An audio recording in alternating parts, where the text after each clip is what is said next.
लियो एक समझदार लड़का था, पर जितना समझदार था उतना ही आलसी था। उसका एक ही सपना था, कम से कम मेहनत में ज्यादा से ज्यादा फायदा उठाना।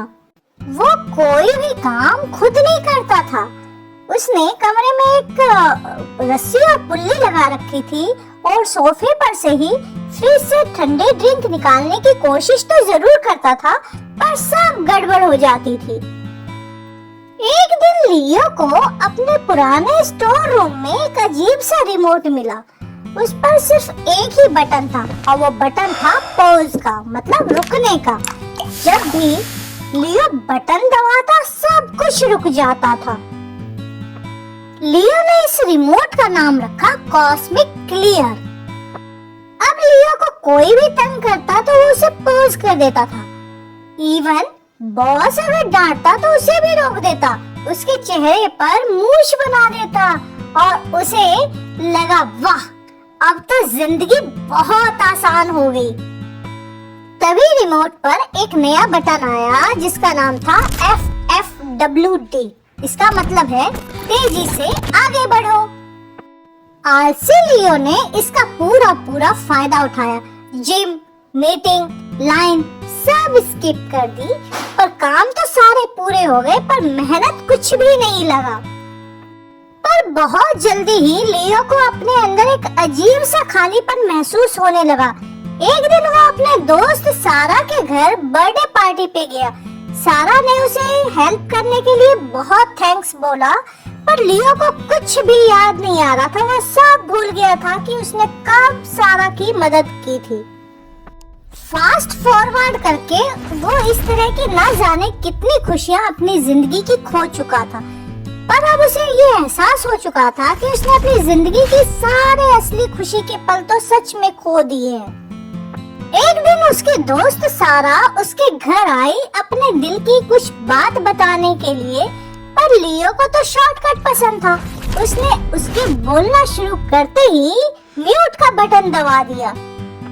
अब सिर्फ सारा के होठ तो जरूर हिल रहे थे, पर वो बोल कुछ नहीं पा रही थी।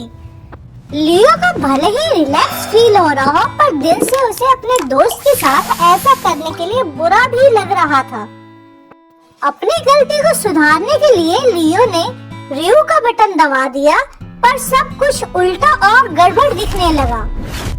लियो इस मंजर को सिर्फ देख सकता था, बदल नहीं सकता था। अब उसे सच में पछतावा हो रहा था।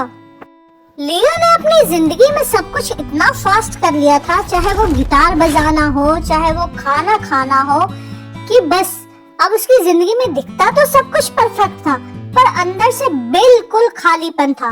उसे अब जिंदगी बिल्कुल बनावटी लगने लगी थी। लियो ने अपनी जिंदगी में सब कुछ इतना फास्ट कर लिया था, चाहे वो गिटार बजाना हो, चाहे वो खाना खाना हो, कि बस अब उसकी जिंदगी में दिखता तो सब कुछ परफेक्ट था, पर अंदर से बिल्कुल खालीपन था। उसे अब जिंदगी बिल्कुल बनावटी लगने लगी थी। एक दिन लियो को अपने ऑफिस में एक प्रेजेंटेशन देना था, जिससे वो घबरा गया और रिमोट से उसने स्किप टू सक्सेस का बटन दबा दिया। अब सब कुछ धुंध में बदल गया और लियो वहाँ से गायब हो गया। लियो को जब होश आया तो लगभग 5 साल बीत चुके थे। अब भले ही लियो बहुत अमीर हो गया हो, पर था तो अकेला ही। सारा की भी शादी हो गई थी, सिर्फ और सिर्फ वो उसकी यादों में थी। लियो ने सब कुछ पा लिया, पर कुछ भी महसूस नहीं हुआ उसे। इस फास्ट फॉरवर्ड ने उसकी जिंदगी को इतना बोरिंग कर दिया था कि अब उसे सिवाय खालीपन के कुछ नहीं लगता था। वो एक बार फिर से उसे स्टोर रूम में गया। अब उसे लग रहा था सब कुछ सपना है, पर टेबल पर वही रिमोट था। उसने उसे उठाया और सीधे पानी के ग्लास में डाल दिया। रिमोट से फिज़ की आवाज आई और वो रिमोट खराब हो गया। उसके बाद उसने फोन उठाया और सारा को कॉल पर कहा, सारा प्लीज प्रेजेंटेशन बनाने में मेरी हेल्प करो ना, करोगी ना मेरी हेल्प? सारा ने हाँ कहा। दोनों मिलते हैं और कॉफी शॉप में कॉफी पीती हैं, बातें करती हैं, पर इस बार लियो ने अपनी प्रेजेंटेशन खुद बनाया अपनी गलतियां भी की उसने और वो अपने ऊपर हंसा भी। अब वो ऊपर जाने के लिए लिफ्ट यूज नहीं करता, वो सीढ़ियों से चढ़ के जाता है, बीच में रुकता है, आसमान की तरफ देखता है और थोड़ा मुस्कुराता है। लियो की कहानी हमें ये सिखाती है कि बिना मेहनत के जिंदगी का कोई अर्थ नहीं। जो रास्ते आसान लगते हैं वो हमें मंजिल तक तो पहुंचा देते हैं, पर सफर का जो मजा है ना असली, वो छीन लेते हैं। जिंदगी की खूबसूरती मेहनत, धैर्य और कोशिश करने में ही है।